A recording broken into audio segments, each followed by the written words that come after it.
রাধে রাধে বন্ধুরা, সকলকে কৃষ্ণময় শুভেচ্ছা। আমি একটা ব্লগ নিয়ে চলে এসেছি।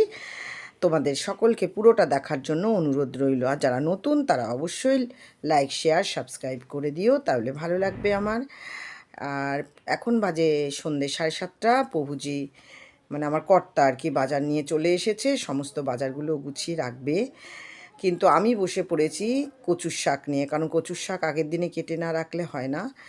তো কচুর শাকগুলো কেটে নিচ্ছি এবং এখন সকাল হয়ে গেছে এবং সকালবেলা আমি সেবা পুজো সেরে আমি কচুর শাকটা বসিয়ে সেদ্ধ করে নিলাম, জল ফেলে দিয়েছি। আর এদিকে একটা কড়া নিয়ে নিয়েছি, কড়ার মধ্যে তেল দিয়ে দিলাম একটু হিং, দিয়ে দেবো দুটো তেজপাতা, দিয়ে দেব একটু কালো জিরে, আর দিয়ে দেবো চেরা 3টে কাঁচা লঙ্কা। তো এইগুলো দেওয়ার পরে এগুলো যখন একটু ভাজা ভাজা হয়ে যাবে, কচুর শাক নতুন কিছু নয়, সবাই করতে পারো, যে যেরকম ভাবে মানে মনে হয় করার সেগুলো করো। আমি কালো জিরে দিয়েই করব। আর এবারে আমি কচুর শাকটাকে দিয়ে দেবো, যেটা সেদ্ধ করে রেখেছিলাম। কচুর শাক মানে আমাদের বাড়ির সকলেরই খুব প্রিয়, মেয়েরও প্রিয়, আমার কর্তারও প্রিয়, আর আমিও খুব ভালোবাসি। সবথেকে বড় কথা, ভগবান ভালোবাসে কচুর শাক।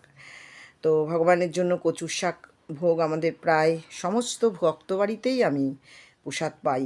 আর এটা আমি ছোলা দিয়ে করছি।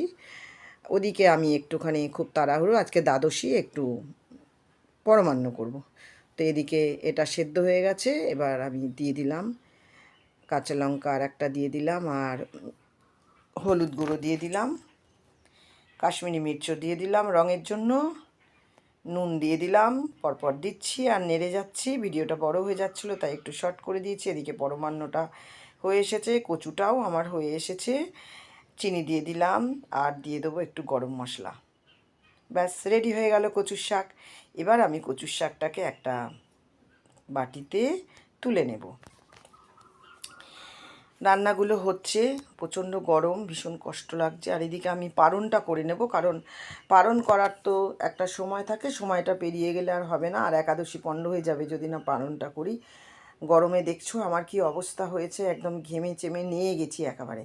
তো যাই হোক, পাখার তলায় এসে মাঝে মাঝে দাঁড়াই, কপাল বেয়ে একদম সিঁদুর পড়ে যাচ্ছে। এখন দেখলাম তো একটু মুছে নিচ্ছি। আমার হাতে রয়েছে মহাপ্রসাদের কৌটোটা। তো যাই হোক, মহাপ্রসাদ ভগবানকে প্রণাম করব, করে মহাপ্রসাদটা মুখে দেবো। এটা তো একটা নির্দিষ্ট সময়ই পেতে হয়। তো যাই হোক, আমি মহাপ্রসাদটা, ওদিকে রান্না কিন্তু হচ্ছে, আমি কিন্তু মহাপ্রসাদটা মুখে দিয়ে দিলাম এবং জলও নিয়ে নিলাম। জল খাওয়া হয়ে গেল। এবারে আমি আবার চলে যাব রান্নাঘরে এই প্রচণ্ড গরমে। কিন্তু কিছু করার নেই, আজকে দ্বাদশীর দিনে একটুখানি ভগবানকে ভালো মন্দ করে দিতে হয়, কারণ হচ্ছে একাদশীতে তো সেরকম করে দিতে পারি না। তো দ্বাদশীতে একটুখানি আমরা সব ভক্ত বাড়িতে একটু ভালো করে ভগবানকে দেওয়া হয়। রান্না ওদিকে হচ্ছে, আমি একটু বাসনগুলো মেজে নিই এক এক করে, যেগুলো খালি হচ্ছে।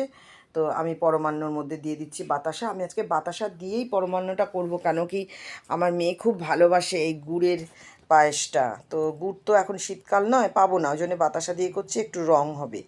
তো আমি 1 লিটার দুধ নিয়েছি, আর 100 গ্রাম চাল নিয়েছি, আর 250 মতন বাতাসা নিয়েছি। আমাদের বাড়িতে পরমান্নটা একটু মিষ্টি মিষ্টি সবাই ভালোবাসে। পরমান্ন হবে অথচ মিষ্টি হবে না, সেটা হবে না। তো যাই হোক, পরমান্নটা আমার হয়ে গেছে। এবার এর মধ্যে একটু ঘি দিয়ে দিলাম। তো পরমান্ন, অন্ন, এগুলোতে ঘি না দিলে হবে না। এবার সমস্ত ভোগগুলো আমার হয়ে গেছে, আমি দেখিয়ে দিচ্ছি তোমাদেরকে। এবার আমি ভগবানের ভোগের থালাটা সাজিয়ে নেব।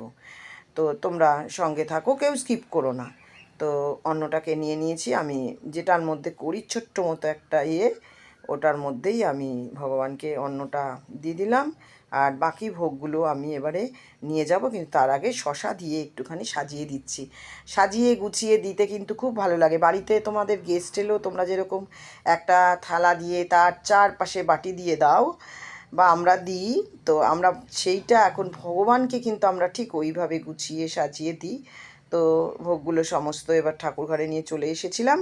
ভগবানকে ভোগ নিবেদন করা হয়ে গেছে। ছিল অন্ন, ছিল আর ছিল কুমড়ো, আলু, ডাঁটা, পটলের সবজি, আর ছিল কচুর শাক, যেটা তোমাদেরকে রান্না করে দেখালাম, আর ছিল চাটনি, আর ছিল পরমান্ন।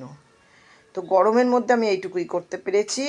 আর বিশেষ কিছু করতে পারিনি। এই যে মেয়ের জন্য দুটো বক্সে ভরে দিয়েছি, মেয়ের বাড়িতে আমার কর্তা নিয়ে যাবে। আমার এই ভিডিওটা আজকে এই পর্যন্ত। সবাই ভালো থেকো। রাধে রাধে।